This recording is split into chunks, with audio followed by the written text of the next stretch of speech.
Books and Booze, a bookish and wine and juice podcast from two book lovers who have never met. That is the power of the internet.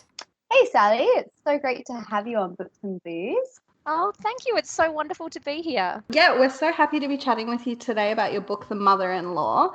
We both really enjoyed it. I think both Jade and I finished it in about a day.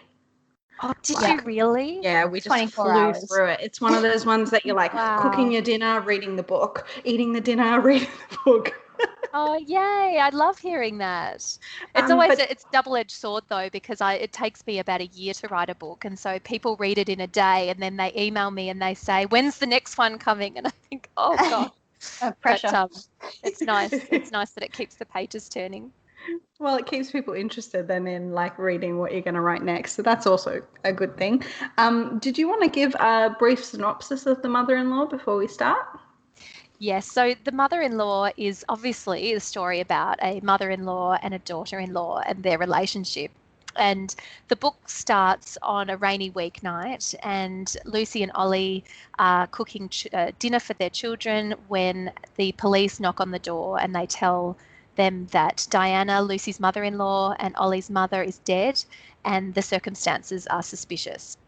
From there, the book then splits in two, one half jumping back in time as we see the relationship between Lucy and her mother-in-law develop, and the other half moving forward in time as the family work out the events and circumstances surrounding Diana's death.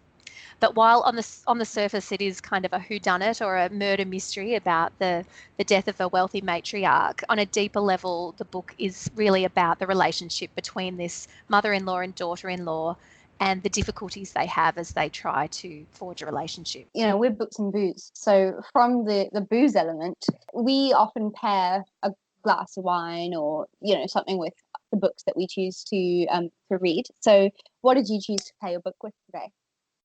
Well, I thought rather than wine, it might be more appropriate to pair it with gin because that's known as a mother's curse or a mother's, I think that's what it is. So that felt like, and it's also my favourite drink. So that felt like the best one to go with this book.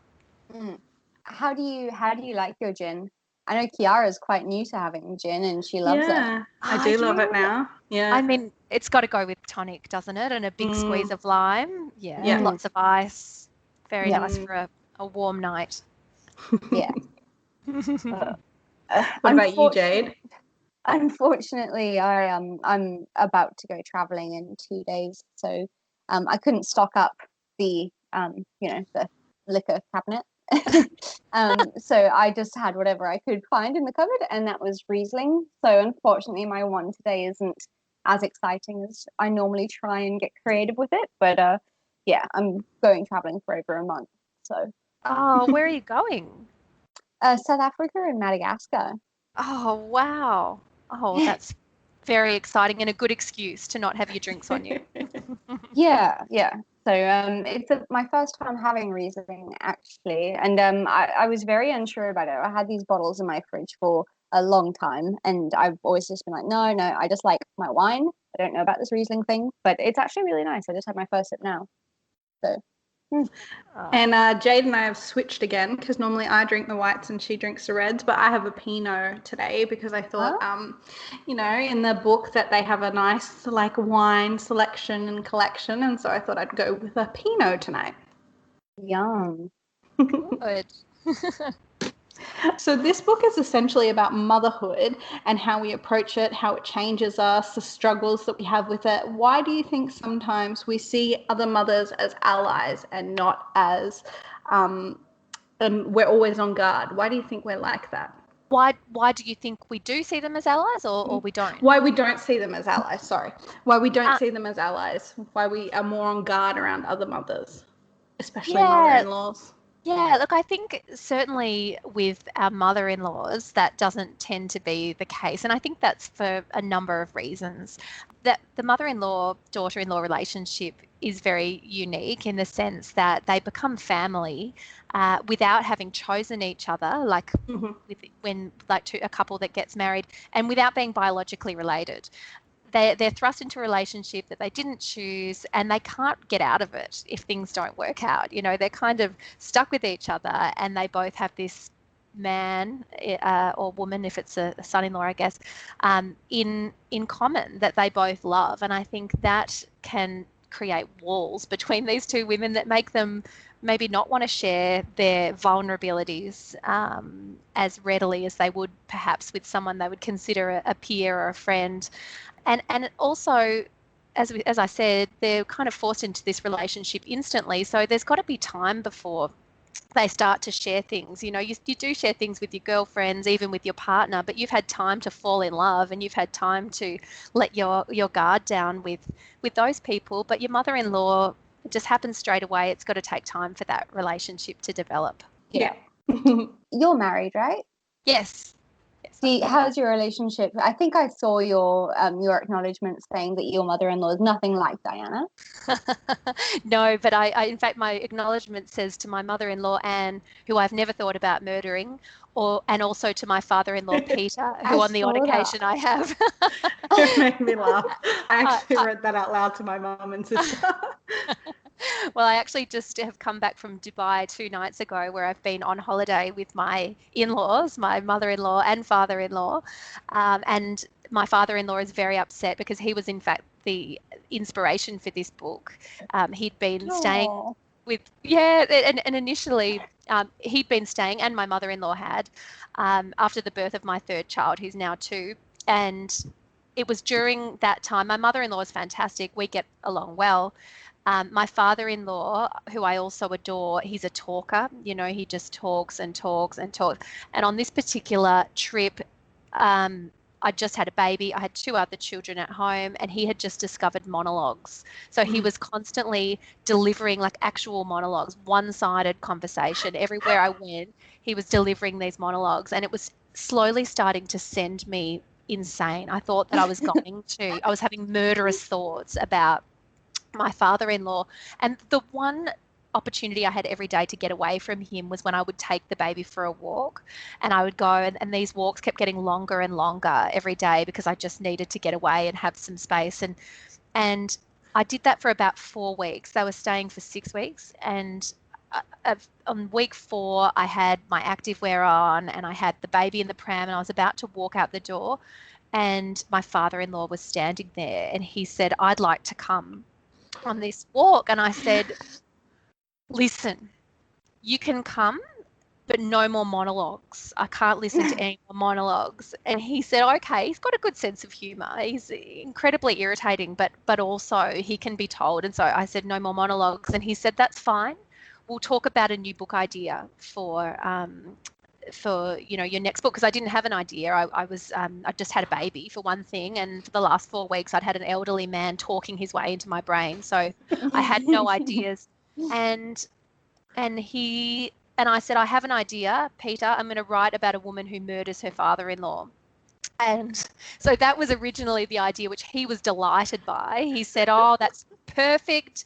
He said, "If you write the book, then I'm going to have to come with you on the book tour. And if it's made into a movie, then I'll have to walk you down the red carpet." And it was at that point that I thought, no, this is never going to work. And I changed it to a mother-in-law who's murdered. And my father-in-law, having visited him last week, told me that he's not very happy that his moment in the sun was taken by his wife. Maybe in another book you'll have to include a father-in-law character who delivers monologues. That's right, the sequel, The Father-in-Law. He'll die fairly early on, I'll tell you that one. What made you choose to, not include him? As the main character? Why did you choose a mother-in-law and not? Because so my point being is so you write female relationships really well, and so take your previous novel, The Family Next Door. It has a very Aussie Desperate Housewives feel to it. In the mother-in-law, the dynamic between Lucy and Diana was the main focus. So, and that's also including Nettie, the sister-in-law. So, what is it about female relationships that intrigue you so much? I mean, the most obvious answer is that I'm a female, and so obviously I write about things that interest me, and yes, my books are about relationships. They're not always female to female relationships. They're is, in fact, the book that I'm working on for next year is about marriage. So it will go into the perspective of men and women. But in this particular book, The Mother-in-Law, the reason why that appealed to me more so than The Father-in-Law is just the fraughtness of that relationship, and how all you have to do, in fact, all I did the year that I was writing that book, whenever anyone asked me what you're working on, all I said was, it's called The Mother-in-Law, and everyone went, ooh. It had a kind of visceral reaction. People had a visceral reaction to it, and I knew that was a good sign. But I also knew that mother-in-law is nothing new, that people do write about mothers-in-law. There are films about, there's monster-in-law and all those things. Jennifer Lopez. And, Jane, is it Jane Fonda? Yeah. I think it is, yeah.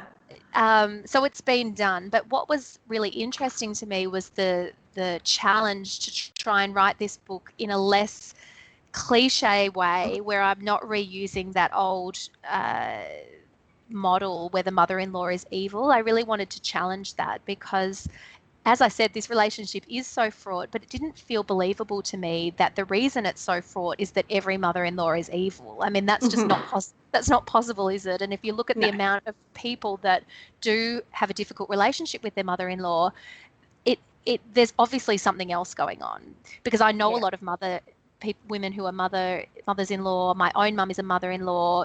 They're very nice people, and yet this conflict exists. So I had a suspicion that it was more to do with the relationship. And so to go into the perspective of Lucy and Diana, I was able to really, and go into both points of view, not just look at it from the daughter-in-law's perspective, but to look at it from both was really helped me to dig deep, because as I said, I do have a great relationship with my mother-in-law, and she lives on the other side of the world, so we don't have that day-to-day interaction that I think can cause a lot of the problems. It was really, it was an exploration more than anything else into what's going on and what's going so wrong with this dynamic. Yeah, I really liked how you told it through alternating chapters as well, because you really got a feel for Diana and you really got a feel for Lucy. Thank you. Yeah, as I said, that was that was something I intended to do the whole story any other way. Yeah, you really get into Diana's head, and you kind of can understand her motives of why she does what she does. Good. I hope without any spoilers. This is a hard one actually to ask you questions about, because you don't want to give anything away. I know. I've had a lot of near spoiler situations at events that I've done, and I've really wanted to say to them, I'll talk to you afterwards because I have things to say, but now's not the time. So yeah, we always try and keep our podcast spoiler free, so people can listen to the interviews and then go, because that's the way it usually works. They listen to the podcast and then go on and read the book, so we don't want to spoil anything. Oh, I appreciate that. So going back to you wrote your first book while you were on maternity leave. And I liked how in articles I've read with you how candid you are about being a working mum like anyone else. But what advice do you have for women and mothers balancing their work-life balance? I have no advice whatsoever. Honestly, the balance isn't something I do, and it's not something I aspire to do. I'm a working mum. My husband is a working dad. We're a team. We fail every single day. My 10-year-old son should be at Scouts right now. He's not, because we had other stuff to do. Our kids aren't always the first priority. That's just the way it is. We both work. And we do what we do. I think that balance is something that becomes another thing on women's lists that they have to achieve. And as long as you can be more or less happy and seeing the people that was him just walking into the room. See, my balance is so great. My kids are in bed, they're asleep. My advice is don't try to have balance. If you can get everything done, even if 1 week you don't see your children and the next week you see them all the time, and the next week you're a wonderful wife and the next week you're a wonderful friend. If you're wonderful at things some of the time, well played. Don't hold yourself up to any unreasonable expectations, because I can tell you that anyone who's doing a good job of one thing, especially if they're doing a really good job of one thing, something else in their life is falling disastrously apart. Guaranteed. I've read 2 of your books now, and in both there's quite a focus on mental health. So I mean, I felt like that was really well researched. So can we talk a little bit more about the element of your stories being more, mental health centered, and what makes you give your your characters these traits? Okay, so yeah, in the family next door, the mental health component was obviously the postpartum mood disorders. I've also, in my earlier books, explored different elements, not just mental health, but health. I think in my early days, my books were very women's health focused. There was midwifery and the secrets of midwives. There was early onset Alzheimer's in The Things We Keep. Cancer and social anxiety in the Mother's Promise, and then the postpartum mood disorders in the family next door. So it was broader than mental health, but I do find mental health something that is fascinating to write about, and there's endless sources of new ways to portray it in fiction. I don't think it'll ever be something that's done to death because it's different for everyone. And with the family next door, it was actually a really interesting case of life imitating art, because I researched postnatal depression and all the other postnatal issues that fall under that umbrella of postpartum mood disorders, which include postnatal psychosis and postnatal anxiety and all of those conditions, not having experienced them myself. And I was pregnant while I wrote that book, gave birth to the baby in the same week as I delivered the book to my editor. And then a few weeks later was diagnosed with postnatal depression for the first time. And that was my 3rd child. I hadn't I hadn't suffered from it with the first 2 children. There was a lot more going on in my life by the even above and beyond the other 2 children that I already had. I also had books coming out and a career and a lot more responsibilities, but it hit me in a way that was different, even having just done all of this research about all of these postpartum mood disorders. I didn't recognize what was happening to me. I was having things like little memory losses where I would be looking at someone that I knew and I didn't know who they were. I found myself unable. I remember being at school drop-off, and I had come with the baby in the pram and one child on a bike and another child on a scooter. And I remember the kids had gone into school, and I was standing there thinking, how do I get all of these scooters and bikes home again? Like, what do I do with them? And I just couldn't remember what I normally did. And this is baby brain, right? People talk about it being baby brain. So I wrote it off. FYI, I put them in the shed. That's what I normally do. I put them in the shed. I don't take them home. But in that moment, I didn't know. And so I wrote it off as baby brain, all of these strange little things that were happening to me, until the day that I woke up crying, and I couldn't stop crying. And I wasn't feeling particularly sad about anything, but I just couldn't stop crying. And it went on for, I think, 2 solid days and nights before my husband took me to the doctor, and he said, there's something wrong. We just went to my GP.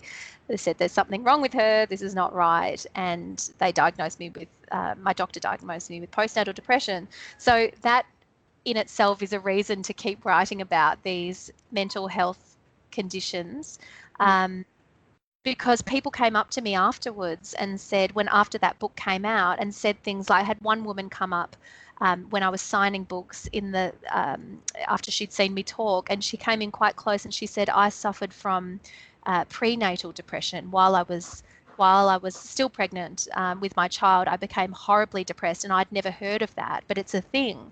And no books have talked about that. No movies I've seen have talked about that. And so it was helpful for her that people were discussing these issues and the little intricacies of it. So I would love to see more writers talking about it, even if it helps one person, then it's a great thing. Can I ask you, how long did it take you to recover from your postnatal depression? Yeah, look, I recovered. It would have taken a whole year, although recovery is one of those things that you don't really know it's happened until you look Yeah. back and think, I don't feel like that anymore. Mhm. But in some ways, some parts of the recovery was quite quick. You know, within a few weeks, maybe a month, I was able to be doing things that I was doing before and living what looked like a normal life. You know, I was writing my books again and doing school drop off and those kinds of things. But it was like having a haze um, over. It was like having foggy glasses, you know, the way that you live. And I took medication, which I still take. I went to counselling, and I had a really robust family around me. And the thing about that book was that it was about women who didn't really have great support, Yeah. going through something in isolation. And my situation was the complete opposite of that. And that was really kind of interesting too, to look at. If you suffer from the same condition, but you've got a loving family surrounding you who take you to the doctor at the first sign of trouble, and, you know, people who step in, friends who offer to pick up your kids, and all of those things, that it's the difference between tragedy when you see women harm their babies or harm themselves, or you know, maybe hurt other children. Often you'll find the defining difference is that they don't have any support. And that's another thing that I've tackled in my books, particularly in the Mother's Promise, is about people being isolated with when they're suffering. Yeah, and that's why they say it takes a village, because it really does. You need a strong support network around you, especially when you have young children or when you're struggling with stuff like that. It really does help to have a strong family base and friend base. It does, yeah, it is. And you're just going back to the mother-in-law. I find what you just said about someone taking you to the doctor, which was Lucy with Diana, or Diana picking up the kids. You know, that all comes out in your book a little bit, like, you know, that support. Yeah, and regardless of their love for each other, you know, they're still there for each other in a way. yeah, and it's a real woman thing, isn't it?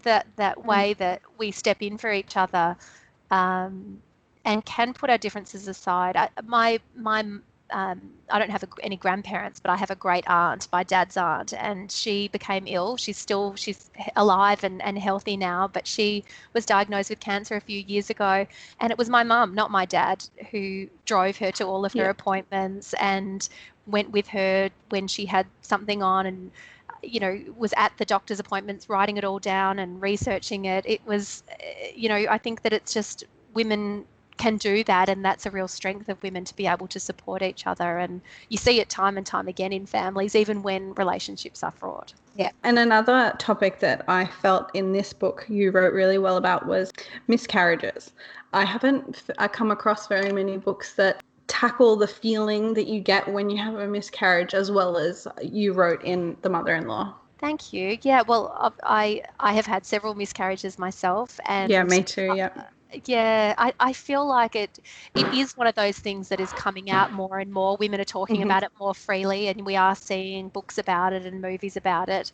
I also have got several family members and friends who have had multiple miscarriages, so I had a fairly rich vein to tap there to understand how it felt.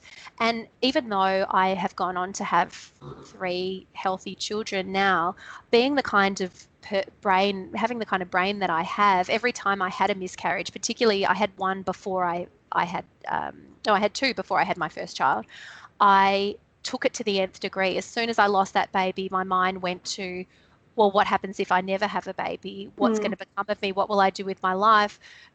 Will I adopt? That's just how my brain works. I don't take things slowly. I had to look at what that was going to be like. And so I feel like I'd also stepped into that world a little bit, of imagining what to me would have been the horror of finding out that you couldn't have children, and that door had closed, and what that might do to you. Yeah.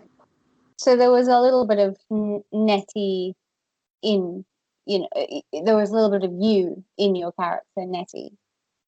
Yeah, well, I think I've heard people say, and I really agree, that these characters are a third yourself, a third someone you know, and a third made up. And I think that is definitely true with all of my characters. Yes, there was a bit of me in there, a bit of my friends, and a bit of what I imagine, how I imagine she would feel. Yeah. So who was your favorite character to write in The Mother-in-Law? Oh, my automatic reaction was Diana. I loved writing her. I loved trying to understand her. And I didn't know what was going to be driving her when I started writing the book. I knew that I wanted her to start off as the cliche mother-in-law that I didn't want to write about. I wanted her to seem cold and aloof and, not evil, but kind of like your worst nightmare of a mother-in-law. And then I wanted to crack that open and give myself explanations for why that might happen. And that kind of came from, there was this infamous story when I was in a playgroup after I had my first child, and there was this bunch of mums. We'd come with our babies, we'd put our babies on the floor with a little toy, and then we would just do a job on our mothers-in-law. We would just, everyone had a story to contribute. Oh, guess what my mother-in-law did? And we would just tear them apart, and it was enormously enjoyable.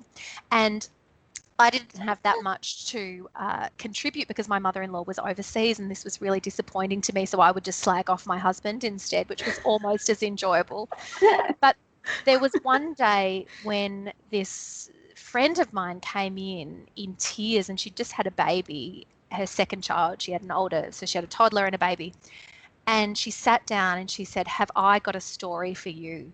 And we said, we were, put the kids away. We were there with our coffees. We were ready for this story. And she said, "My mother-in-law just came around to see the baby." So this baby was just a few days fresh out of hospital. And she brought me a chicken. I said, what do you mean? What kind of, like a roast chicken? And I said, "No, a raw chicken, like a chicken in a bag, cold from the butcher." She brought it in its little plastic bag and left it on my bench. And we were all absolutely just so interested in this chicken. Like, why do you think she brought it? Do you like chicken? We said. No, I've never particularly liked chicken. I mean, I don't dislike it. Who dislikes chicken? And so we were trying to figure out, was it a passive aggressive kind of way to say that you should be cooking? Was it, did she buy the chicken for herself and she left it accidentally? Like, we just couldn't figure it out. And I've never had an answer to this chicken. And later we'd talk about the chicken. Years later, we still mention the chicken as this kind of unresolved thing. And so I knew when I wrote this book that I wanted to pop in there an explanation for why that chicken might have been there. And so you guys have read the book, you know the scene. I had to create an explanation for this chicken. And my mother's group really, really appreciated now that might have been the reason for the chicken. And that was her second child? That was child number 2. She didn't get a chicken the first time around. The first one. So yeah, all of that to come back to say that I really enjoyed writing Diana for the discoveries that I made about why she was acting the way that she was, and the kind of light that shone for me on mother-in-law in general. But I also really enjoyed writing, oddly, I liked them all, but I really loved writing the character of Tom as well. I found him a very kind of affable little beacon of light in amongst these other complex characters that were all carrying things, and he seemed to be this really nice light amongst them all. So I enjoyed that too. I really I liked Tom. I had a real soft spot for him. I thought he was such a kind and lovely man, and some of the stuff that happens throughout the course of the book, my heart just broke. I know. But they had they have a lovely relationship, Diana and Tom. They do, and they're kind of, they show you opposites really attract. Yeah, I think opposites do attract, or at least they can. So yeah, that certainly was the case for them. Did you have a least favorite character to write? Was there one that gave you any particular trouble? No one gave me trouble per se. I mean, Lucy and Diana obviously gave me the most trouble because I was mostly in their heads, and there were sometimes discussions or conversations that they had that I had to rewrite again and again, because I would think, no, this isn't, Diana wouldn't do this, or Lucy wouldn't say this.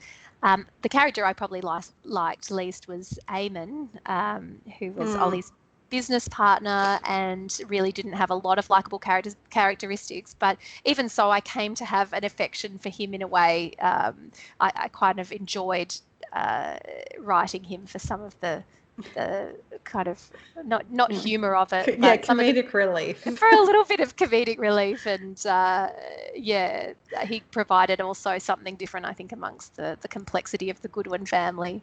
And the Instagram model that he brings. Bella, his girlfriend. Yeah, she was great. I liked writing her too, actually. Yeah. I feel like he was, he was definitely a prick, but I think deep down he was desperate for love. Yes, like everyone is. Yeah, exactly. He just has a type that just so happens to be an Instagram model. Yeah, well, it's a sort of a smaller theme of the book where everyone does just want to be loved, and they're not always getting it right. They're sometimes looking for it in the wrong places, or just trying the wrong things, which was the case sometimes with Lucy and Diana. But no one's evil. No one's completely evil. No one's completely good. Good people are capable of doing bad things, and bad people are capable of doing good things. And that's true in life, and I try and make that the case in my books. Yeah. And sometimes your love or your loving gestures might be misunderstood, like the chicken. Like the chicken, exactly. This question is a bit more, it's more broad.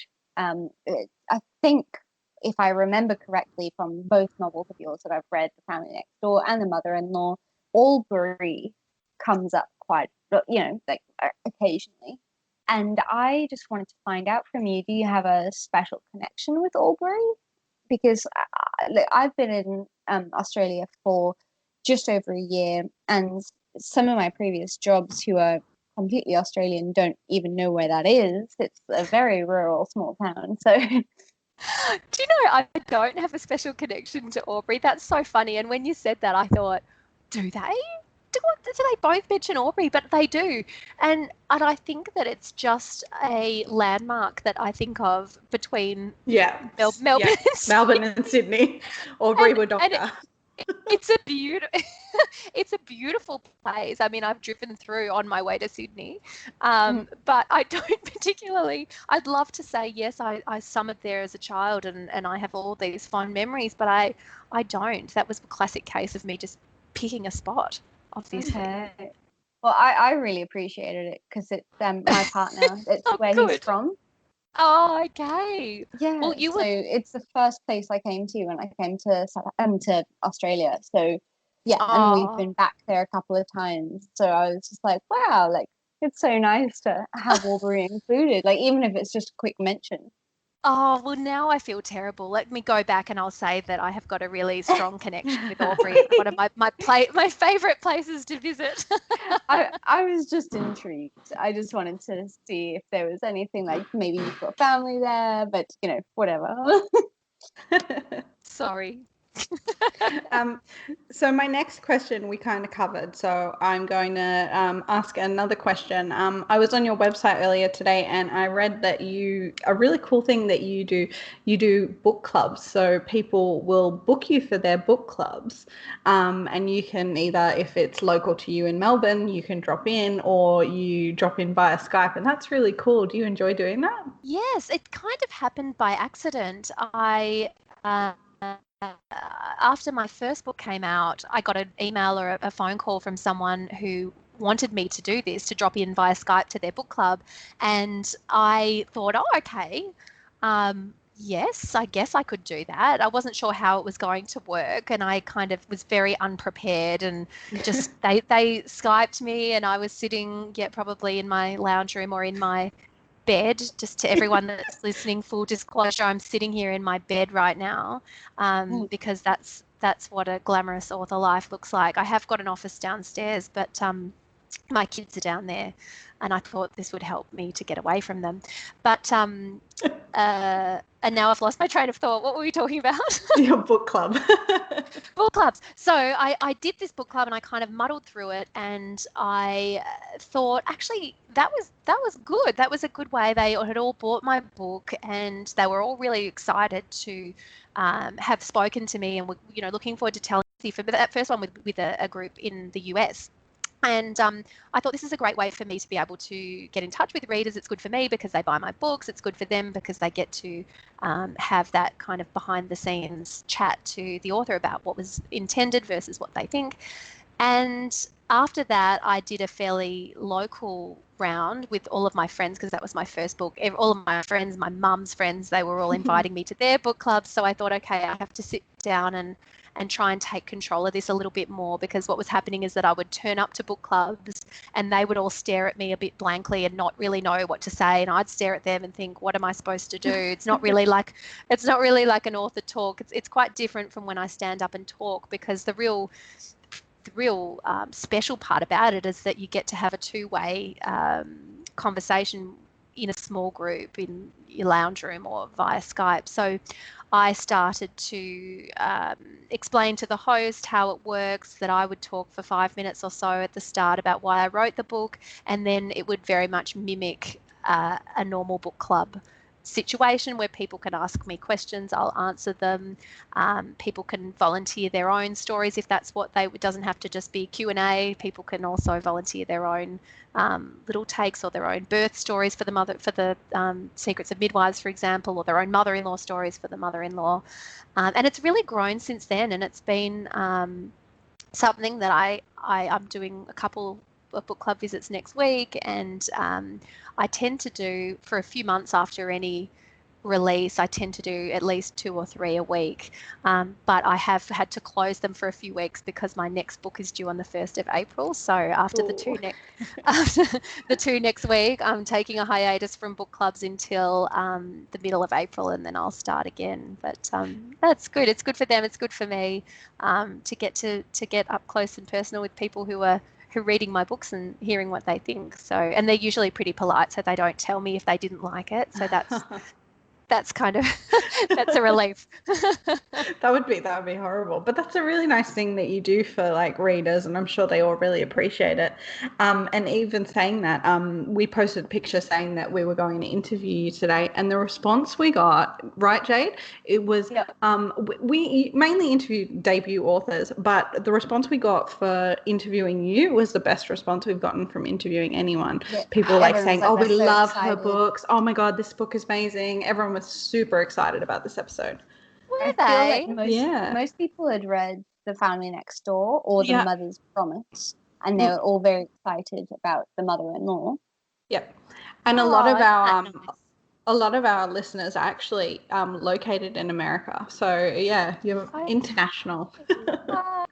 Isn't that nice to hear? So often I just feel like I sit here in my bed telling my kids to go away. So the fact that, you know, and typing my words into my computer. So it's always nice to hear that, you know, that they're the best comments, aren't they? That someone's looking forward to reading your book, or someone's just read your book and they enjoyed it, or, you know, they know you're alive. That's always nice. So that's very nice. Very nice to hear that. It's always nice to get feedback. We feel the same sometimes. Like, we're like, is anyone out there listening to us? And then someone will leave a comment, and it just makes your day. I know. Well, it's similar, isn't it? Because you produce this product and then off it goes, and then you don't know what they think, and until recently, in fact, it was my previous book, The Family Next Door, but it was only about a month ago. I was walking down the street and I saw a woman sitting there reading The Family Next Door, and that's never happened to me before, and that's a kind of moment in an author's life. And so I went up to her and I said, and I, like a fool, I mean, I said, excuse me, and she looked like, was I going to ask her for money, or, you know, she was very shocked. And I said, I wrote that book, and would you mind if I took a photo of you? And so then she was really thinking, okay, and I'm like, look, it's me. Look, there's my photo on the back. and she looked just to kind of double check, and she's looking from the photo to me, and the photo's kind of airbrushed, like she could see she wasn't quite sure if it was me. But she thought, oh, okay, so she let me take the photo, and I said, can I put it on social media? And she said yes. So I put it up there and said, this is the first person I've ever seen reading my book in the wild. And I forgot all about it until my book launch for the Mother-in-Law at Beaumaris Books, when she came up to me. I did the talk, and then after, she came up to me with my book, and she said, you might not remember me, but I'm the first person you saw reading your book in the wild, and I've read all your books since, and you've inspired me to keep going with her. She's doing some writing of her own, and she wants to now, continue with that. So I thought, wow, isn't that nice, from that horrible little meeting where I thought that I made utter fool of myself. It had turned around to be something so nice. So yeah, that was really lovely. And I'm sure that there are people listening all over the place to your podcast, and you just don't know how much they're enjoying it. So nice. Like we see that we've got over 1,000 downloads per episode, but then it's like we don't get people coming to us and talking to us about what we've spoken about. So today we had someone that actually direct messaged us on Instagram and had things to say about our AJ Finn episode, and it was just lovely, to get that recognition. And she was literally, you could tell that she'd really listened to the episode, and referring to what we'd said as she was typing back to us, and it was just so nice. That's what I think everyone wants, that recognition. Yeah, and I bet you'll get it more and more as it grows, and eventually you'll think, God, I wish people would stop sending me these emails. Never. No, you never get sick of it. No. So moving on slightly, I noticed that the Mother-in-Law had a bit of a different feel to it. I don't know if I'd classify it as a thriller, but what inspired you to write something slightly darker after your more contemporary novels? Well, actually, I was doing a talk at Dimmock's bookstore last week, and they told me that this book was the first one of mine to be shelved in crime, which I thought was interesting. Yeah, I didn't know that it was going to be. I don't even know if my publisher knew. I suppose that's something that just happens within Dimmock's. But what inspired me, there was no direct thought of, okay, I'm going to do something different. You'd be surprised how little thought goes into most of the things that I do. But it was more, as I described to you earlier, it was an idea for a book, and that book was about originally a father-in-law who was murdered, and then that became a mother-in-law who was murdered. So just by virtue of the idea or the premise that came to me, it had a crime in it, because that was murder was in the premise. And so it wasn't an intention. And it was something I was a little bit nervous about, because I have got no police procedural knowledge. I have no knowledge of I've never murdered anyone. I don't yet. I don't read crime novels per se. I mean, I do sometimes, but certainly not police procedural whodunit. So it was something different, and there is always that moment of fear and doubt and dread that, maybe this isn't the book that I should be writing. But I got a little bit of I don't want to be too airy-fairy, but the universe telling me that perhaps I could write this book a few weeks after my in-laws left, after I'd had this idea.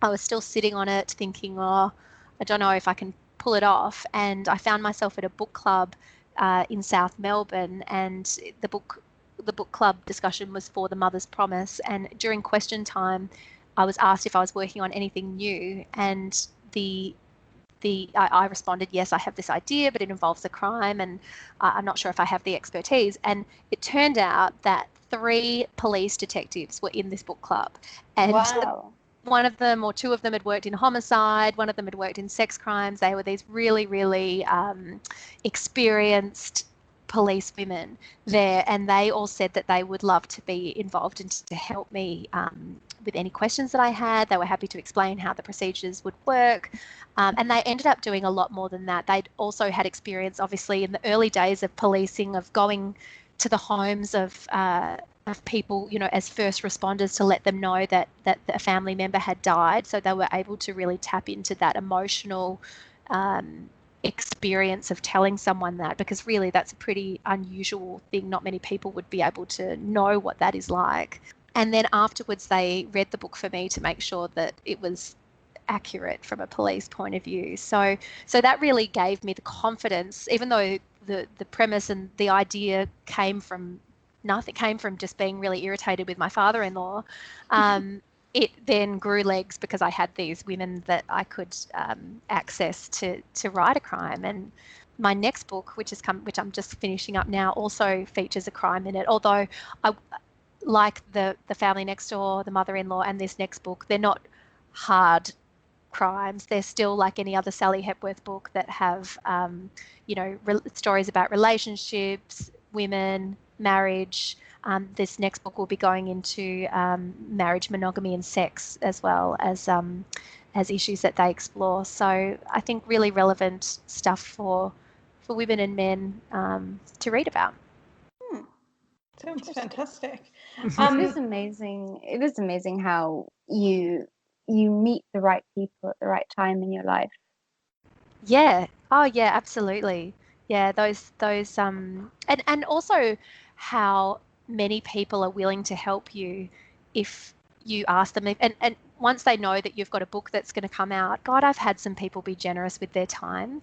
When I wrote The Things We Keep, I had to speak to a lot of nurses and doctors to understand that neurological component.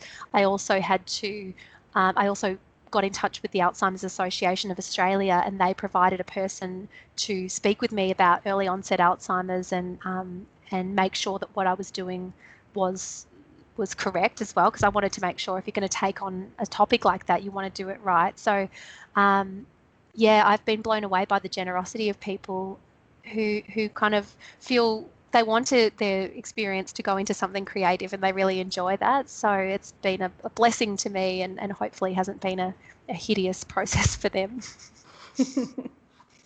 I'm sure it hasn't at all. So who do you think are your biggest literary influences? Oh, influences. I mean, I can tell you who I love to read. I love Leanne Moriarty. I love Jane Harper. I think Leanne and Jane have been so influential in for female Australian writers at the moment. And as I've been touring these last 2 weeks, people are talking about how this is female Australian writers are having their moment, and I believe that's true. And I think that Leanne and Jane have really paved the way, as well as other authors like Kate Morton and Hannah Kent, and there are so many. I also love a bunch of American authors. There's a psychological thriller author called Mary Kubica who's just fantastic. I've read all of her books. Have you read The Good Girl? The Good Girl, yes, and then her next book, Pretty Baby, was fantastic, and all of them are fantastic. So I love her. But I'm reading it on Thursday. Oh, you haven't started it? No. I'm reading it on Thursday on the plane. Oh, it's fair. You won't be able to put it down. And I went from that to read Pretty Baby, which was her second book, and I thought it was even better. Although most people seem, judging by the reviews, most people prefer The Good Girl, but both excellent reads. So yeah, I read fairly widely. I also love Friedrich Bachmann, Man Called Ove, and but I don't know if they're influences in terms of how I write. A lot of them are quite different from me. The most obvious comparison that people make is Leanne Moriarty, because she has quoted for me for 2 books. She's been very generous and kind and given me quotes for my books, and obviously who doesn't want to be the next Leanne Moriarty? But I personally wouldn't compare myself because it would be a surefire thing to lose. So I just try to to write the best books I can about things that are interesting to me, and see what happens. I think you're being too hard on yourself there, because I think that your books are very similar to a lot of her earlier books. So you're definitely on the right path. Oh, thank you. So can you describe your book, The Mother-in-Law, in 3 words? This is a question we ask all our lovely authors. Oh, okay. Can I, like, 3 random words, or do they have to be a sentence? No, just 3 random words. Yeah, Okay. mainly adjectives. Oh God, this is hard, isn't it? Misunderstandings. You Love. can't be worse than AJ Finn. He told me one of his adjectives was a French bulldog. So Oh, I'm really enjoying slagging off AJ Finn at the moment, because I was totally duped by him, as I was saying before, when I met him. So good. Okay, well, that gives me inspiration. So yes, I'll say misunderstandings and hate and love. Yeah. Because it's kind of those 3 things tie this relationship together and cause all the problems, I think. perfect. Is that worse than French Bulldog, do you think? No. No, that's much better. It French actually bulldog makes sense. doesn't even make sense. We should Right have on. known. That was the first clue. So, Sally, what is next for you? Because obviously, we here at Bricks and Booze, we love our thrillers and our more crime fiction, and The Mother-in-Law kind of had that crime element to it that we love. What are you planning on writing next? Is it perhaps another thriller, or you did touch on it briefly, but in general, where is your career going? Yeah, so the next book will feature a crime. The short synopsis is it's about something that happens to 3 couples when they go to a swingers party. Ooh. Awesome. Love I it. still can't say it without laughing. I feel like I should be terribly serious and and mature about it, and it actually is. As I said, it's like any other Sally Hepworth book in the sense that it describes relationships, and this one obviously marriage, monogamy, but it is all rooted around, pardon the pun, a And for those who are overseas, root is the word for sex in Australia. I only just recently learned that myself. God. So. What? Oh God! So, I thought that was strange that you weren't laughing as hard as over here, Chiara.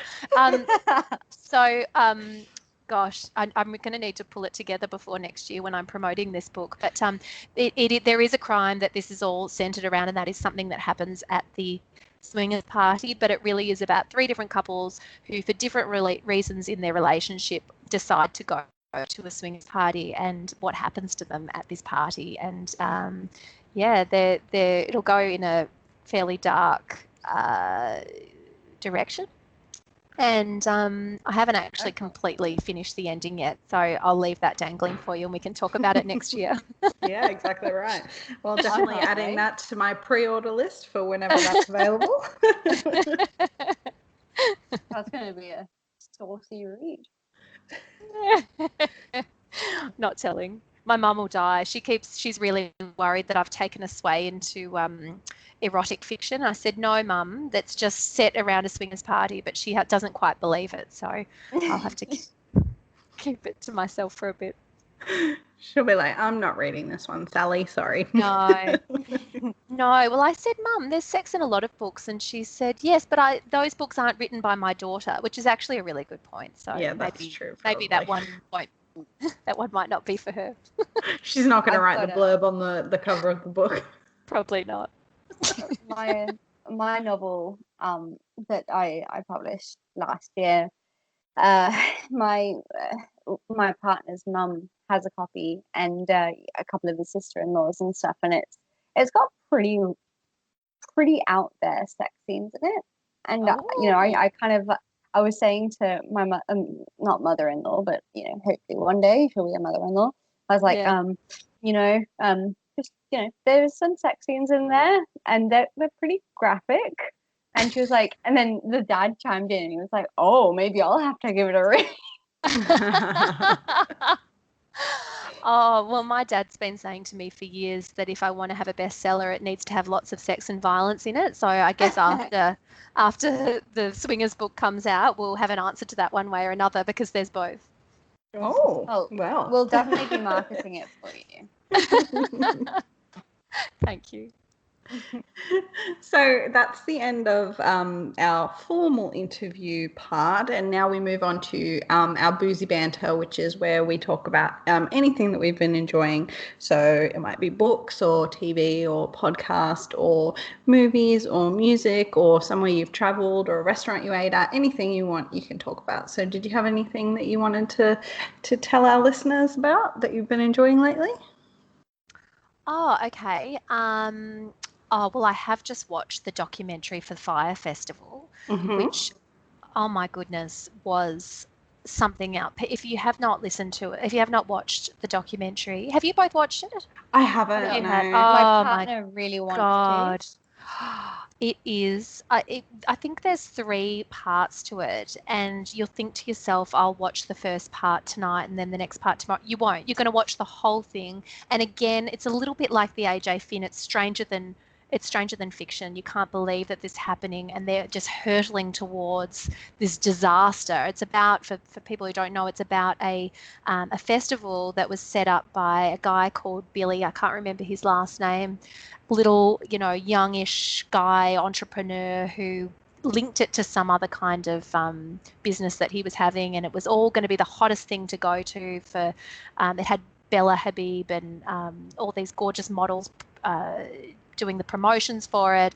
And then as it got closer and closer to the event, and after people had paid, I think, $12,000 a ticket, and Wow. all of the and then they were pouring more money into it for getting wristbands for drinks and things like that.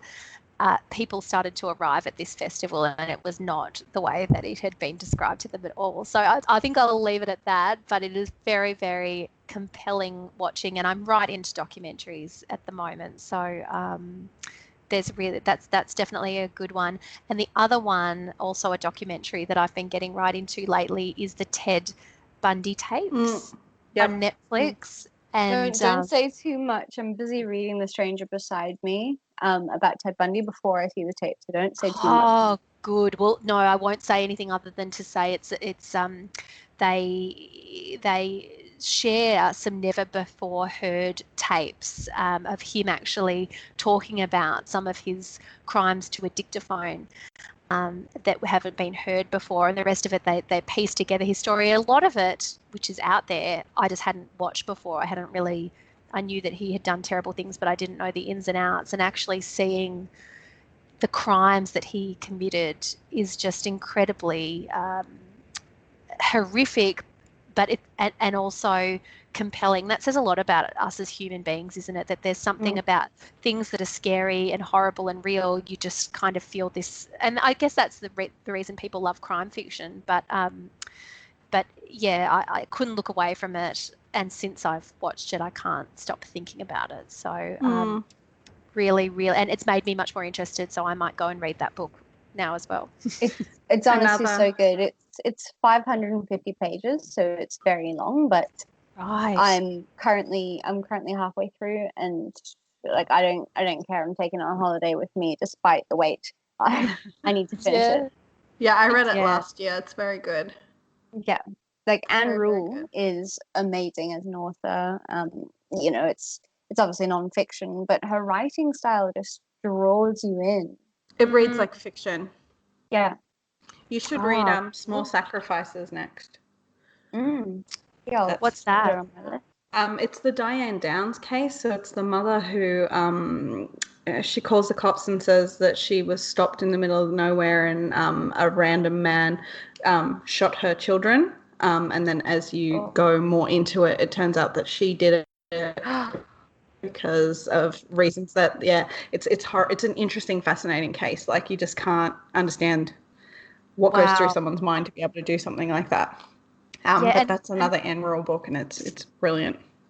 okay. Yeah, Yeah, I'll look it that is up. the compelling part of it, isn't it? That it kind of, I always feel terrible watching these kinds of things, and my husband calls them my nasty shows. You're watching some of your nasty shows, Sally, you know, where people are abducted or killed or Yep. whatnot. But I think it is that trying to understand it. That's the appeal of it. You try and think what has happened here and why this happened, what was going on in this person's brain. Yeah, and that's probably why we're so interested in the AJ Finn thing as well, because we've mentioned that a Yes. few times, because Yeah, we we wanna can't know. understand why he did it. Like Yeah. that's what I think we crave as human, is understanding what motivates someone, and we can't understand the Yeah. motivation as to why he made the lies, or why Ted Bundy did what he did, or why this mother did what she did. Yeah. But I Yeah, feel like it's AJ Finn, if we had an answer, if he just came out and said something, then, you know, it would slowly go away. Yeah. It feels like it to me an opportunistic thing, because all of those lies seem to get him somewhere. You know, it was to get him into university, or it was, you know, through the paper, the one that said that his parents died, or it was to get him a job. Um, Get him time off to write his you know, book. yeah, like it does. But then again, lies can often come from a feeling of fear and not being good enough as well. So we'll probably never know, will we? But yeah, definitely interesting to try and figure it out. Yeah. Was there anything else that you'd been enjoying lately? Is there, oh, the best book I have read in a long time, which actually has released today in Australia, which is called The Things We Cannot Say by Kelly Rimmer. Have either of you read any, have either of you read any of her books? No, but we have her actually scheduled for an interview soon, so we both have a copy of her Oh, book. I haven't started it yet. Have you, No. Jade? No, yeah. I'm oh, excited to read it though. she is amazing. I read her first book, Before I Let You Go, on the plane to America last year when I was going over for my book tour. And so when I was doing and I'd never met her, I just picked it up on the shelf at the airport. And at each event that I did, when I was talking to people, I was asked, "What are you reading?" And I said, "Well, I'm reading this book by Kelly Rimmer, and it's fantastic." And a few months later, a woman from North Carolina got in touch with Kelly and said, "I read your book because Sally Hepworth recommended it at an event that she did in, you know, North Carolina, and I really enjoyed it." And so then Kelly got in touch with me and said, "Thank you for promoting my book in America. I've, you know, had people tell me that they've read it, and now we've become friends." And so she then sent me an early copy of The Things We Cannot Say, which is coming out today. I don't think it's out till March 19th in the US. But I can honestly say I was in a reading slump, and I started reading it, and it was one of those I read in a day, couldn't stop thinking about it, still can't stop thinking about it. It's as good as any Jodi Picoult book that I've read, or Oh, in a similar line, where just really beautifully written, compelling, fantastic characters. She's a wonderful author, and yeah, I highly recommend that book. That's great. fantastic. So you've got a treat ahead of you. Yeah, now I'm looking forward to it. Now I'm like, which book should I bump off my list next and bump that one up? Definitely So bump hard them when you all. have so You'll many love it. books to live. Yeah. What about you, Jade? What have you been enjoying lately? Oh, well, so I said that I'm busy reading The Stranger Beside Me by Anne Rule, which I am thoroughly enjoying. And I've just finished an audiobook. Um, what was it called? The Looker by Laura Sims, which is like an obsession story, but it's the woman who is the stalker. And I actually really enjoyed that. It kind of took a very different direction to what I was expecting though, and had a completely different storyline compared to what it was marketed towards. But it was still very good, and her writing is fantastic. And I almost finished Dead Girls by Abigail Fartalin, which I don't think a lot of people know about it, but it's a book about like this 11-year-old girl and her friend gets raped and murdered, and so this girl goes on a mission to figure out what happened. And she's just so smart and she's so clever, but it's quite childish in a way because it's told from her point of view, from the 11-year-old's point of view. But yeah, like it really doesn't shy away from the whole, rape and trying to discover who the killer is, and I'm finding it very, very interesting. And then I watched The Strangers Pray at Night, which is the second Strangers movie on Netflix, and The Strangers is that home invasion movie. And my partner could not handle it, but I freaking loved it. It was good. It held up to the first one. I don't think it held up to the first one. No, the first one is definitely better, but it was still enjoyable.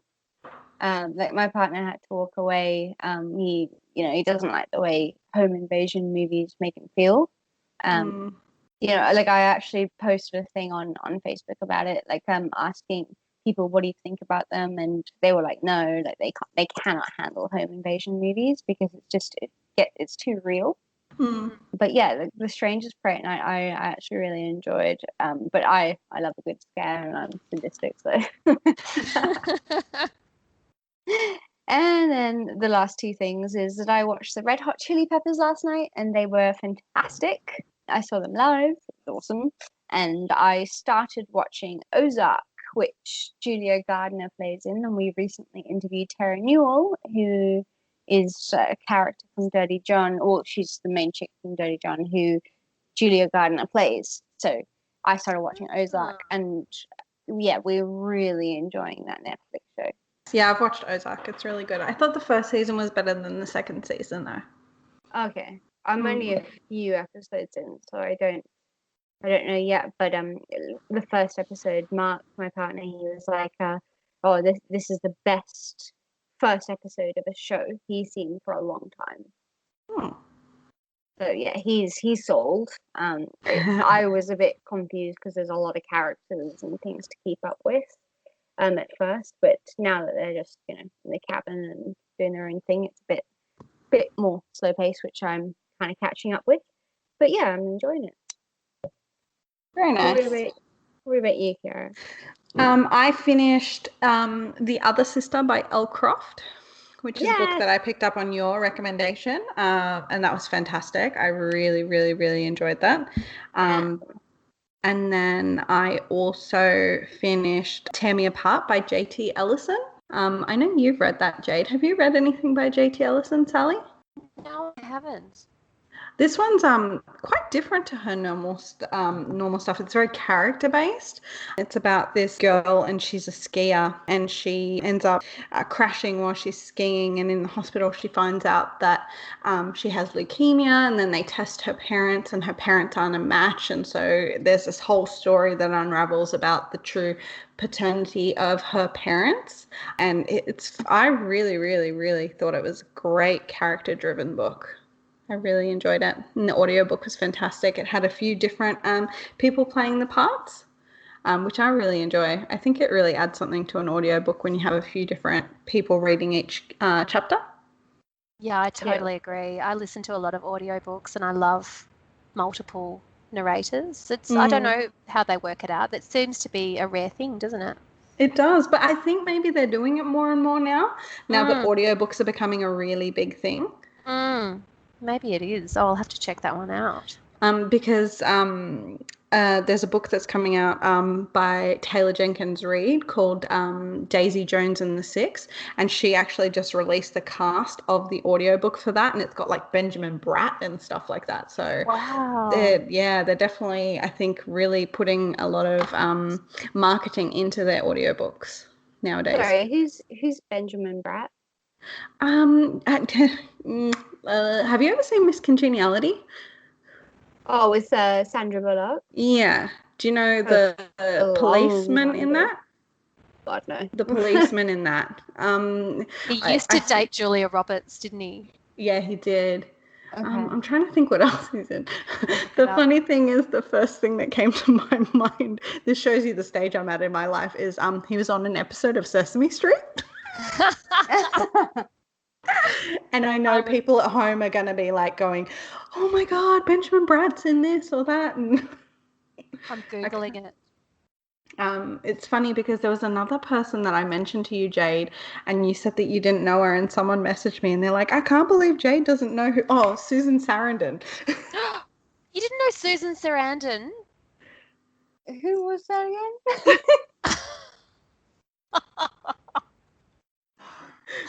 Really? Susan I Sarandon missed from it. Thelma and Louise, and from you know, well, I forget which one was Thelma and Louise, but the one that's not Gina Davis, she was that one. And what else? She's been in everything. I'm gonna.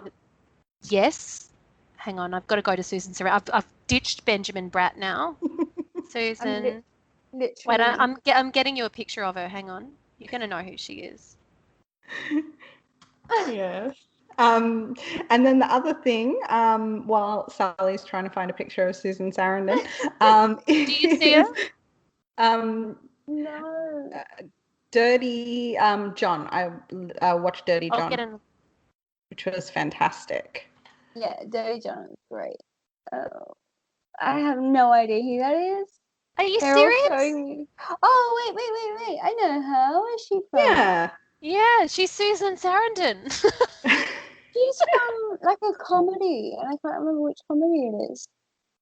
She's in Bad Moms, No, the second one. She's in Zoolander, the second one, apparently. probably Zoolander. I like Zoolander. The Medlar. But yeah, Dirty John is the other thing that I listen to. All I can see now is her face on the screen. Who's Susan Sarandon? Yeah. So thank you for a very enjoyable conversation, Sally. You're welcome. Can you let people know where to find you on social media? Yes, you can find me. I'm on Facebook. Sally Hepworth Author is my Facebook page. I'm also on Instagram at Sally Hepworth, and I'm on Twitter as well, Sally Hepworth. It's fairly easy to find me. And my website is www.sallyhepworthauthor.com. And it's funny because earlier Sally was claiming like she's not glamorous because she's recording in her bedroom, but she literally, you look like Naomi Watts. Has anyone ever told you that before? Oh, hush. No, I don't. Good God. I'm in my pajama pants. It was funny because Thank you. That's very kind. your publisher emailed and she was like, Sally wants to know if you put out the video. And I was like, nope, she can record in her pajamas if she wants. Which I actually did, but I still put my lippy on because you just always have to have lippy on, don't you? Oh, 100%. Yeah. Pajamas and lippy, that's how I roll. That's a good way to roll. Yeah. Well, thank you again so much. We loved your book. It was brilliant. Everyone should go out and read it now. And we enjoyed it so much, I think, that we both went out and bought additional books by you. Oh, well, thank you so much. Gosh, I hope you like them, and thank you for having me. Thank you for having me today. It's been heaps of fun. No, thank you. The pleasure's all ours. Yeah, thank you so much. All right. Okay. I can't wait for your next book. Thank you. All right. Bye-bye. Bye. Bye. Thanks for listening to Books and Booze. You can find us on Instagram and Twitter under BooksBoozePod or email us at hello@booksboozepod.com. We're also on Patreon if you'd like to support our podcast by donating as little as $2 a month. If you're looking for a free way to support us, then you can leave us a review on Apple iTunes or Stitcher. It really helps other people find us. As always, it's been a pleasure. I'm Jade, and you can follow my Instagram at boho_bookworm, and Chiara is my co-host, and you can find her under bookish.kiki. Until next time, happy reading and drink responsibly.